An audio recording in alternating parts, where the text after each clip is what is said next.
सुनाइए जी। कहानी सुनाए आपको। एक राजा थे, उनके कोई संतान नहीं थी।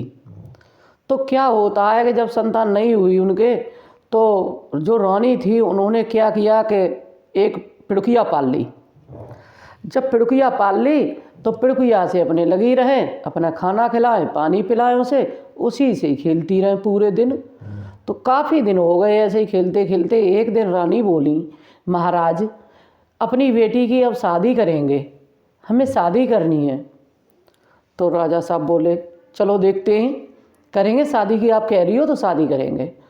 तो खोजते खोजते खोजते खोजते एक गांव में पहुँचे, एक जगह पहुँचे, और वहाँ भी एक घर में जा कर के एक लड़का था, उसकी शादी की बात कर दी। तो जब शादी की बात कर दी तो सारी चर्चा वहाँ पर हुई कि इसको लड़की को दिखा दो या वो करा दो। उन्होंने नहीं, हमारे यहाँ परंपरा है कि हम लड़की को दिखाते नहीं हैं, भामरों पे ही डायरेक्ट लड़की आएगी।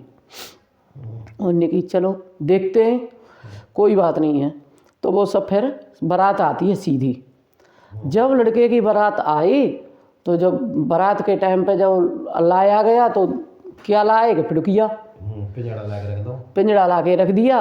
और उसके साथ जो बच्चे थे, मतलब जो जैसे उसके बाप माँ बाप भैया बहन कोई होंगे, तो उनने ऐतराज़ किया कि अरे ये क्या है, ये कोई लड़की है जिससे शादी होगी, मेरे लड़के की शादी इसके साथ थोड़ी नहीं होगी, ये तो पिड़ुकिया है। कि नहीं, यही है मेरी बेटी, जो कुछ है वो सब मेरी यही बेटी है। तो जो उसका लड़का था, उसका पति था पिड़ुकिया का, वो बोला, पिताजी आप मना मत करो, जैसी भी है वो मेरी पत्नी है, और जो मेरे भाग्य में लिखी थी वो मुझे मिली है। तो उन्होंने कहा ठीक है, ठीक है बेटा, अब तुम शादी करो। फिर उन्होंने शादी की और शादी करके ले गए।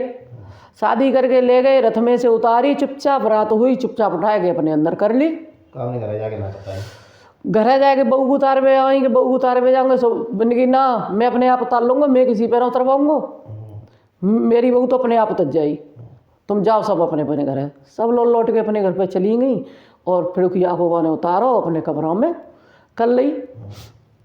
अब सब जी कहें कि जाकि बहू कैसी है, जे बहू को क्यों ना दिखा रहा, जे जाकि बहू कितनी है, कैसी कितनी सुंदर है, ऐसे जो अपनी बहू को नहीं दिखाना चाहता है किसी को।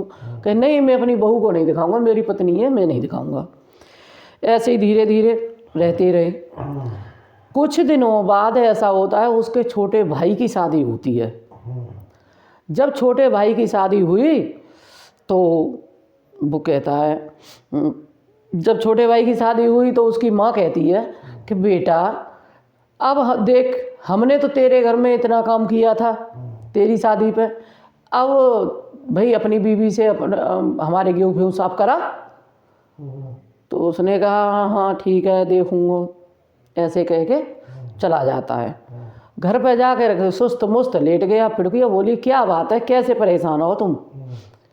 कि मैं परेशान क्या हूँ, मेरी माँ इस तरह से कह रही। उन्होंने बस इतनी सी बात, तुम उनसे कह देना कि कितने गेहूँ साफ कराने, वो गेहूँ सारे डाल दे और ताला लगा के चली जाए। उन्होंने कहा ठीक है, बढ़िया है, आप कह रही हैं, तुम कह रही हैं तो ऐसे ही कह दूँगा। सब दूसरे दिन जा कर के लड़का बोला, माँ कितने गेहूँ साफ करवाने उतने बता देना। तो के सो बस उनने बोरी डाल दी, बोरी पर बोरी कई बोरी डाल दी।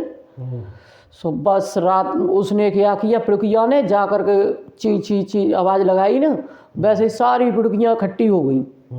और जैसे ही पिड़ुकियाँ इकट्ठी हुई, उनने की क्या बात है कि बहन मेरे गेहूँ साफ होने, उन्होंने की चलो। तो उनने कहा करो, एक एक दाना एक एक दाना एक एक दाना करके सारे गेहूँ साफ कर दिए।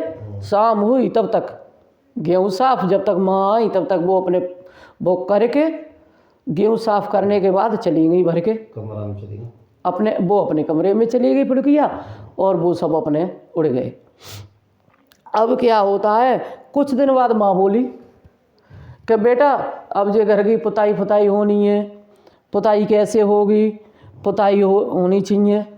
तो चौका फोका लगे और का हो कैसे हो। तो बिन की अब वो फिर परेशान होने की, गेहूँ तो निकल रहे, अब जी कैसे करेगी। देखा हाँ, लिपाई पुताई कैसे हुई। अब बाने जैसी कही तो वो जाएगी चुपचाप, फिर सुस्त मुस्त लेटे हो। मानी क्या बात है, कैसे सुस्त मुस्त लेटे हो जी, तो बताओ। कि माँ मेरी ये कह रही थी कि बेटा पुताई होई लिपाई होई, कि तो उनसे कह दिया लिप बे को काम हमारा हो, हम लिप देंगे। और पुताई हो से पहले तो बताया था, हम पुताई पुताई सब कर देंगे। मिला के रख जाए गोबर, वो सब, हाँ, वो गोबर को मिला के रख जाए और भाई कलई फली मिला के रख जाए वो करके। कह ठीक है। सो बिन्ने पे कलई गलाई और गला के मिला के रख दी। बिन्ने सब पिड़कियाँ उड़कियाँ तैयार कर ली। सो बिन्ने कैसे वो हाथन ते पंजन ते वो पुताई सो पंखन से अपनी पुताई पूरे घर की इतनी बढ़िया करी कि इंसान क्या करता उससे ज़्यादा अच्छी पुताई कर दी। पुताई हो गई। जब चौके का नंबर आया तो वो गोबर सानी के डाल गई, सो चौका भी लगा दिया। अब सास कहती हैं हमारी बहू कितनी तो ना रही है, जो कि मालूम भी पड़ती नहीं है और सारा काम कर देती है। अब कहती हैं कि बेटा अब तुम्हें बारात को जाना होगा। अब वे बेचारे फिर आए और फिर आए कि सुस्त मुस्त लेट गए। हमने की क्या बात है, कैसे सुस्त मुस्त लेटे हो।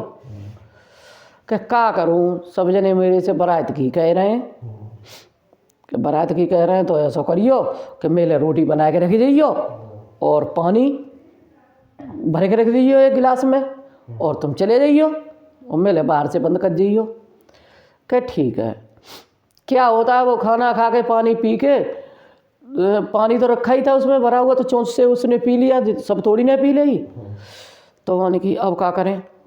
तो जैसे ही उड़ी उसके बाद से पंख से पानी गिर गया, गिलास लुढ़क गया। अब पिड़किया प्यासी, जो प्यास लगाई जब 2-3 दिन बाद बारात आ रही है तो अब प्यासी रो रही। जब प्यासी रोई तो मैंने कि अब क्या करें। तो प्रभु को याद कर। अब वो क्या करती है कि गिलास चोंच में ले करके कहीं जंगला में से निकल जाते, कहूँ जंगला फंगला हुए वो में से, तो चोंच में ले करके गिलास को चली जाती है तालाब पे। पहले तो वहाँ पे पानी पीती है और पानी पीने के बाद उस गिलास को भर के वो उठाने की कोशिश करती है तो उसको पानी को, परंतु वो उस पर अब वो पानी भारी हो गया, उसकी चोंच में इतना पानी कहाँ बन जाओ, तो वो बार बार गिलास लुढ़क जाता है। वो बार बार भरती है, बार बार लुढ़क जाता है। जब पानी लुढ़का तब उधर से कौन देख रहे, भोले बाबा और माता रानी। तो माता रानी पार्वती देख रही, बोली प्रभु देखो ये पुड़किया कितनी परेशान है, इस पुड़किया को देखो कि कितनी परेशान आएगी और जी बार बार पानी उठा रही है, बार बार लुढ़क रहा है, पानी बार बार उठा रही है, बार बार लुढ़क रहा है। भोले बाबा कहता है तुम तो ऐसी ही करती रहती हो, तुम्हें तो कोई दिख जाए बस तुम तो बाई के पीछे पड़ जाती हो और तुम ऐसे ही करती रहोगी और कुछ नहीं करूँगी। कि चलो जाए देख लो कि जी दुखिया है, कि बाय देख लो कि जी दुखिया है, कि बाय देख लो, ऐसे करती हो। तब इन्हें कि नहीं प्रभु ऐसा है, इस पुड़किया को देखो ये बहुत परेशान है। उनकी अच्छा तो सही है। तो भोले बाबा उसके पास आते हैं, बोले क्या बात है, क्यों परेशान है बेटी। उन्होंने कि प्रभु मैं क्या करूँ, मैं पिड़किया हूँ और मेरा पानी लुढ़क गया है, मेरे पति बारात को गए, अब मैं कैसे क्या खाऊंगी क्या पीऊँगी। तो उनकी अच्छा रुक, चलो पाएगा। तो फिर वहाँ से उसको घर पे लेके आते हैं पिड़किया को, और उसके पीछे पीछे वो दोनों जने भी आ जाते हैं। जब दोनों जने आए और आ करके उनने छिन्नी उंगलियाँ काटी और उनके मुंह में वो डाल दी, उसके मुंह में खून की बूंद डाल दी। तो वो पिड़किया से कौन बन गई, बहुत सुंदर औरत, इतनी सुंदर औरत बन गई कि बहुत सुंदर बन गई। तो अब क्या होता है कि बारात वापस आती है। भोले बाबा और माता रानी तो चले गए, परंतु जब बारात वापस होकर के आई तो अब लड़का बोला जल्दी जल्दी कि मैं देखूँ मेरी पिड़किया को का हो बहू हो, 2-3 दिन है गए, मरी हुई कि जिंदी हुई, बेचारी को देखू जाए के। जब लड़के ने गेट खोला तो उस गेट के अंदर पिड़किया तो न रहे, बहुत सुंदर, ज़्यादा ही सुंदर औरत रहे, वो लड़की रहे। जब लड़की इतनी सुंदर रहे वो देखे एकदम होपलेस हो गया, यानी कि तुम कौन हो, भूत हो, को चुड़ैला हो, को प्रेत हो, को। उसने कहा कि ना मैं भूत हूँ ना प्रेत हूँ, कि फिर कि मैं आपकी पत्नी हूँ। तो अरे मेरी पत्नी तो पिड़ुकिया आई, तो मैं वही पिड़ुकिया हूँ। जब पूरी कहानी सुना देते हैं। तब वो अपनी पूरी अपनी बीती बताती है कि मेरा पानी फैल गया, मैं वहाँ गई। पूरी बताई थी। तो तब पूरी स्टोरी उसने बताई। बताने के बाद में तब फिर वो सुबह कहता है माँ कि हाँ ऐसा है, दिखरोनी अब एक बहू की नहीं होगी, मौ दिखरोनी दोनों बहून की हुई। कि अच्छा बहुत अच्छी बात है। बहुत अच्छी बात है बेटा, अब तेने कही है तो हम करवाएंगे मौ दिखरोनी, क्यों न। अब क्या होता है, गांव में बुलावा लगा दिया, दोनों बहू दिखाई जाए। दोनों बहूएं दिखाई जाई और सब लोग देखने आए। सो भैया गाने बजाने होते और साथ सभी देखने आते हैं। तो सब कहते हैं कि जो नई बहू आई है वो तो फीकी पड़ गई, और जो पुरानी है का है वो इतनी सुंदर है, जाई देते वो लड़का बाहर नहीं निकलने देता है क्योंकि नजर न लग जाए। इतनी दिन हो गए इसकी शादी हुए, तब से वो भीतर ही भीतर रही है। तो भाई जैसी मैंने कहानी सुनी वैसी सबको सुना दी। आपको अच्छी लगे तो हमारे चैनल को सब्सक्राइब करें और लाइक करें।